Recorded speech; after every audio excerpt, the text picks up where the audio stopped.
Hello everyone, আসসালামু আলাইকুম। আশা করি আপনার সবাই ভালো আছেন, আমি ভালো আছি। আবার চলে আসলাম নতুন একটা ব্লগ নিয়ে। ব্লগটা হলো আমরা তিনজন যাচ্ছি ডিএবাড়ি ঘোরার লাগিয়ে ফ্যামিলি ট্যুর। অনেক ইচ্ছা ছিল বউ বাচ্চা নিয়ে ফ্যামিলি নিয়ে ঘুরতে যাবো, অনেক দূরে যাবো, অনেক জায়গায় ঘুরতে যাবো। শুরু করলাম ঘোরাফেরা। আর যখন যত জায়গায় যাব আপনাদেরকে শেয়ার করে দেখাবো। আপনারা অবশ্যই আমার ভিডিওটা শেয়ার করবেন আর সবাই দেখার সুযোগ করে দেবেন। আর লাইক কমেন্ট সাবস্ক্রাইব তো অবশ্যই করবেন, এটা করতে ভুললেন না আবার। আর হ্যাঁ, আর আপনারা যারা যারা ডিয়াবাড়ি এখন আসেন নাই, সবাই ডিয়াবাড়ি আসবেন। অনেক সুন্দর জায়গা। আমার মেয়েকে নিয়ে আমি অনেক হ্যাপি। আমার মেয়ে অনেক খুশি। মেয়ে বাইরে যাইতে প্রচুর পছন্দ করে, ঘরে থাকতেছে না। আমি গেলেই শুধু আমার নিয়ে বাইরে যাবার লাগে পাগল হয়ে যা। আমরা যাইতেছি প্রিয়াঙ্কা সিটির ভিতর দিয়ে। দেখছেন প্রিয়াঙ্কা সিটি। আর আমি আমার ওয়াইফ ফ্যান, আমার একটা মাত্র মেয়ে জাকিয়া। আমার নাম জাকির, বাপ মেয়ে তো নামটা মিলে লাগতাম জাকিয়া অ্যান্ড জাকির। তো ডিয়াবাড়ির কাছে চলে আসলাম। ডিয়াবাড়ি লেকটা আছে, লেকের পাশে আমরা বর্তমানে আছি। কিছুক্ষণ সামনে গেলে ডিয়াবাড়ির মেন স্থানে চলে যাব। আর আমরা এখানে রিস্কায় আছি। ঘোরাফেরা করাবেন ফ্যামিলি নিয়ে, বউ বাচ্চা নিয়ে ঘোরাফেরা করবেন। তো সারাদিন যখন বউ বাচ্চা ঘরে থাকে তারা অনেক বোরিং ফিল করে। আর হ্যাঁ, সারাদিন আপনার অপেক্ষায় থাকে, ঘোরাফেরা করবেন সপ্তাহে হলে একবার। আমি তো চাই যে সবাই ঘোরাফেরা করবো, যেমন আমি ঘোরাফেরা করতে হচ্ছি, ডিয়ে বাড়িয়ে যাই, অনেক জায়গায় যাব। আর আমার বউকে সবসময় ফেরাবো। কোনোদিন যে না বলতে পারে যে আমার জামাই আমার হাজব্যান্ড এটা করে না, ওটা করে না, হ্যান করে না, ত্যান করে না। আশা করি এগুলো যে আমার বউর মুখ দিয়ে কোনোদিন না আসে। ডিয়ে বাড়ি যাওয়ার আগে মেট্রোটা দেখে নেন। আর ড্রোন ক্যামেরাতে ভিডিও করা হয়েছে, তাই মেট্রো দেখতে অনেক সুন্দর উপত্যকা। আর আমারও প্রচুর ভালো লাগে এই জায়গাটা আসতে। এই জায়গাটা একদম পরিষ্কার, মনে হয় আমেরিকার মতো। ওরা এই জায়গাটা দেখলে মনে হয় এটাই বিদেশ।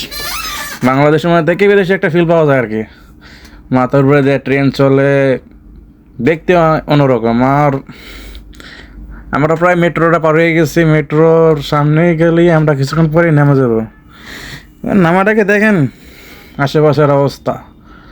আমরা যাবো ওইখানে, জুম করে দেখাইলাম। আমরা এখানে যাব, এখানে ঘোরাফেরা করবো। এখানে কাশবন আছে, কাশবলে দেখে ছবি তুলবো।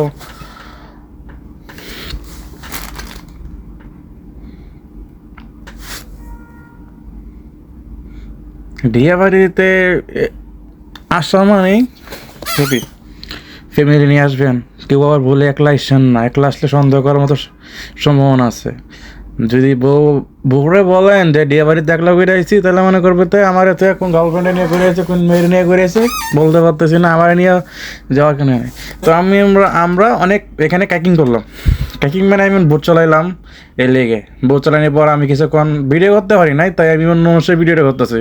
আজ আপনাদেরকে একটা গল্প শোনাবো। গল্পটা শুনে মন ভালো লাগলে আমার চ্যানেলটা সাবস্ক্রাইব করে যান, বুঝলেন? গল্পটা হলো, এক দেশে একজন বাতিওয়ালা ছিল, যার কাজ ছিল সন্ধ্যা হলেই শহরে প্রতিটা রাস্তায় ঘুরে ঘুরে ল্যাম্পপোস্টের বাতি জ্বালানো।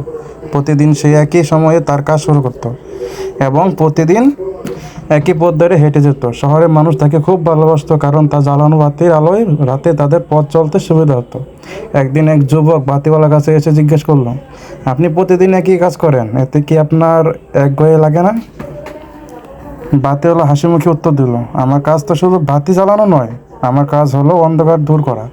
আমি যখন প্রতিদিন বাতি জ্বালাই, তখন আমি ভাবি যে আমি একজন প্রতীকের পথ আলোকিত করেছি।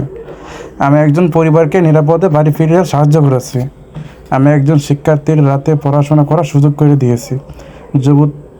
যুবকটি অবাক হয়ে বলল, কিন্তু আপনার এই কাজের জন্য তো আপনার কেউ ধন্যবাদ দেয় না।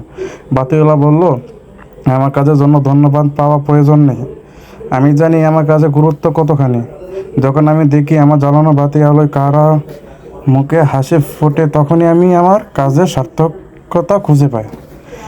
এই কথা শুনে যুবকটি বুঝতে পারল যে কোনো কাজই ছোট নয়, প্রতিটি কাজেই নিজস্ব মর্যাদা এবং গুরুত্ব আছে।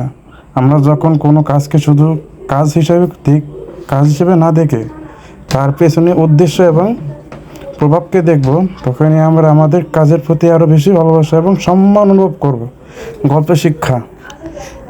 এই গল্পের মূল্য শিক্ষা হলো, কোনো কাজ ছোট নয়, প্রতিটি কাজের নিজস্ব গুরুত্ব আছে। আমরা যখন কোনো কাজের উদ্দেশ্যে বুঝতে পারি, তখন সেটিও ভালোবাসা দিয়ে করি, তখন সেই কাজের মাধ্যমে আমরা নিজের এবং অন্যের জীবনে ইতিবাচক প্রভাব ফেলতে পারি। কাজের প্রতি আমাদের দৃষ্টিভঙ্গি পরিবর্তন হলে আমরা আমাদের কাজ থেকে আরও বেশি আনন্দ এবং তৃপ্তি পেতে পারি। গল্পটি কেমন লাগলো? যদি গল্পটি ভালো লাগে তাহলে অবশ্যই আমার চ্যানেলটা দ্রুত সাবস্ক্রাইব করে দেন। আর হ্যাঁ, ফ্যামিলি নিয়ে তো আমি ট্যুরে আসছি, আমি আমার ওয়াইফ অ্যান্ড আমার মেয়ে। সবসময় হাসি খুশি থাকি, সবসময় happiness, I am the happiness.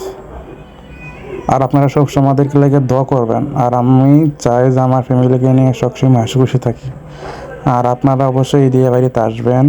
এখানে একটা ট্যুরিস্ট যারা ঘুরতে আসবেন তারা তো অবশ্যই জানেন এখানে ঘোরাফেরা করলে মন ভালো হয়ে যায়। সারাদিন পরিশ্রম করার পর যখনই আপনারা একটা ভালো একটা জায়গায় যাবেন, সুন্দর একটা জায়গা যেখানে গাছপালা সবুজ সোনালি, দেখতেই যখন বাতাস যখন বয়ে আপনার গায়ে এসে লাগবো না, সারাদিনই ক্লান্তিটা চলে যাব। কি চান না যে সারাদিন কষ্ট করি, সব সময় হাসি খুশি থাকবার লাগিয়া কোনো একটা জায়গায় বেড়াতে যাই, ঘুরতে যাই। এখানে অনেক লোকের আসে ঘুরতে, কারো মনের ইচ্ছায় আসে, কারো মন খারাপ থাকলে আসে। আই মিন বেশিরভাগ ফ্যামিলি আসে এখানে, গার্লফ্রেন্ড বয়ফ্রেন্ড দূরের থেকে বেশিরভাগ ফ্যামিলি এখানে আসে। আর আপনার ফ্যামিলি আসবেন, অথচ খারাপ কিছু উদ্দেশ্য নিয়ে এখানে আসেন না। এই জায়গাটা দেখতে যেমন সুন্দর তেমন সুন্দরভাবে রাখেন, ওই জায়গাটারে নষ্ট করেন না। আপনারা আসবেন, ফ্যামিলিরা আসে, ফ্যামিলি আপনাদেরকে খারাপ মন্তব্য করবে যদি আপনারা একলা আসেন। যেমন আমি আমার মেয়ে আমার বউরে নিয়ে আসি, আমি আমার মেয়ের কোলে নিয়ে সবসময় ভিডিও করতে চাই। আমার মেয়ে অনেক কিপি, আমি আমার মেয়ে ঘরে থাকতে চাই না, তাই ফ্যামিলি নিয়ে বাইরে বাইরে আমার প্রায় শনি রবি বন্ধ থাকে, তাই শনি রবি থেকে একদিন তাদেরকে সময় দিয়ে ঘোরাফেরা করি। আমাদের বাড়ি পাশে রানার আছে, রানের মাঝে মধ্যে যাই। এই আজকে দিয়ে বাড়ি আসলাম ঘোরার লেগে। হয়তো অন্য কোনো ফ্রাইডে পরে শনি রবিবারে হয়তো অন্য কোথাও করতে যাব। সারাদিন ঘরে তারা বন্দি থাকে, আপনার আশায় থাকে কখন আপনি আসবেন, কখন আপনি থাকবেন। আই মিন এই আসে সারাক্ষণ বসে থাকে।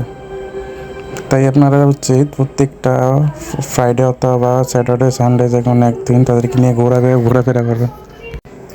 আর আমার মতো কাইকিং থেকে শুরু করে সব রকম রাইডে উঠাবেন। যার যেমন স্বার্থ আছে, আমার যেমন স্বার্থ আছে আমি তেমনই আমার ফ্যামিলিকে খুশি রাখছি। আমার দ্বারা আমার ফ্যামিলি আজ পর্যন্ত কোনো কষ্ট হয় না। আমার দ্বারা যেমন কষ্ট হয় না তেমন সুখে থাকে। আর অবশ্যই যারা বিয়ে শাদী করছেন, সন্তান মন্তান হয়েছে, তারা বর্তমানে এমন একটা যোগাইছে ফোনে কেসিনো আসে। প্রত্যেকটা ফোনে ঢুকলে যখন একটা ভিডিও দেখলে কেসিনো আসে, কেসিনো। তো আপনারা অবশ্যই এই নিশায় কোনোদিন পড়েন না। এই নিশায় যে পড়ছেন ধ্বংস হয়ে গেছে, ফ্যামিলির মধ্যে ঝগড়া থেকে শুরু সব। আর অনেক কথা বলে বলছি, এখন থেকে আমার নিজের কথা বলি। এখানে পাঁচ কথা হয়েছে, একটা পাঁচ করছি, ফ্রান্সে সত্যি কেমন আছে তারপরে কে করতেছে।